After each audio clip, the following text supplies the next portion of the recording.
Phoenix media தமிழ்நாட்டிலே number 1 நகராட்சி. பல நகராட்சி இருக்குது.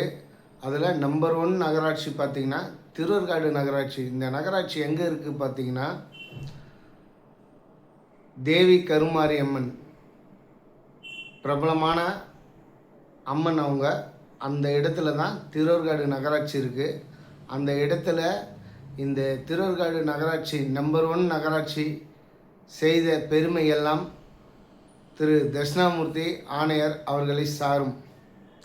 சில தினங்களுக்கு முன்பு கூட பார்த்திங்கன்னா அதிமுக சார்பாக கண்டன ஆர்ப்பாட்டம், நகராட்சியை கண்டித்து ஆர்ப்பாட்டம் பண்ணாங்க.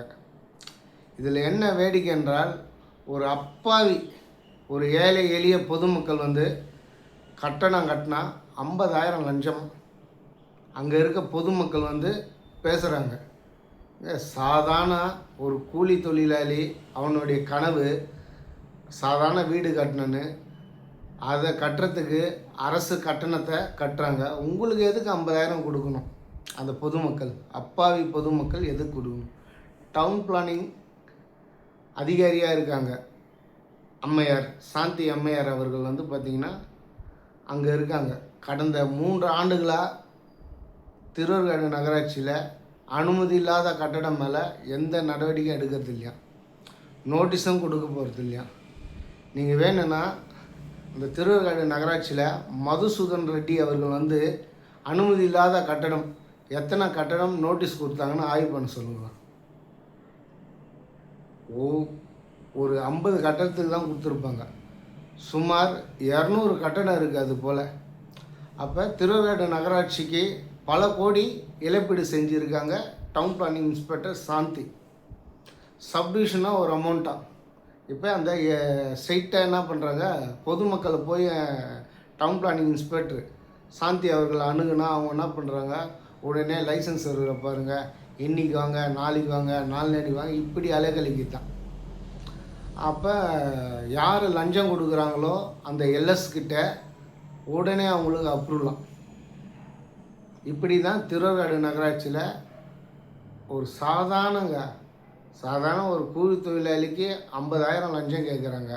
அப்போ பெரிய பெரிய தொழிலதிபர், அடுக்குமாடி கட்டணம். அப்போ கிட்ட இவங்க கொடுத்த கோப்புகள், கடந்த 1 வருஷமாக கட்டிட அனுமதி கொடுத்த கோப்பு, நகரமைப்பு ஆய்வாளர் சாந்தி அவர்கள் கொடுத்த கோப்புகள் எல்லாமே பார்த்திங்கன்னா பல கட்டடங்கள் விதிமீறல் உள்ளதான்.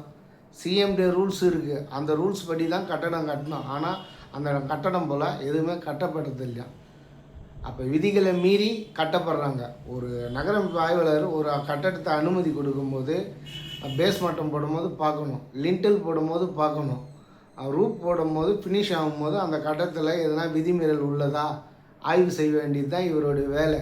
அப்போ தவறான கட்டடம் கட்டப்பட்டால் அவர்களுக்கு சட்டப்படி நோட்டீஸ் கொடுக்கணும். ஆனால் இந்த அதிகாரி எந்த நோட்டீஸும் கொடுக்காம, விதிமீறல் உள்ள கட்டடங்களுக்கும் நோட்டீஸ் கொடுக்காம நகராட்சிக்கு, திருவேற்காடு நகராட்சிக்கு பல கோடியை இழப்பீடு செஞ்சுருக்காங்க. இது மதுசூதன் ரெட்டி அவர்கள் ஆய்வு பண்ண வேண்டும். அதே போல் திடக்கழிவு மேலாண்மை 1 வருஷம் குப்பையே பிரிக்காமல் பில்கள் போடப்படுது.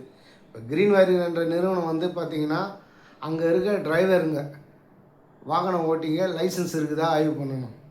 குப்பையை தரமாக பிரிக்கிறாங்களா, மக்கும் குப்பை மக்காத குப்பை தரமாக பிரிக்கிறாங்களான்னு மதுசூதன் ரெட்டி ஆய்வு பண்ணால் பொதுமக்களே மதுசூதன் ரெட்டியை அவர்களை பாராட்டி 10,000 ரூபாய் பரிசு தரேன்னு பொதுமக்கள் பேசப்படுறாங்க டீ கடையில். அப்போ அந்த அளவுக்கு திருவேற்காடு நகராட்சி நம்பர் 1 நகராட்சியாக ஆக்கி வைத்துள்ளார் திருவேற்காடு நகராட்சி ஆணையர் அவர்கள்.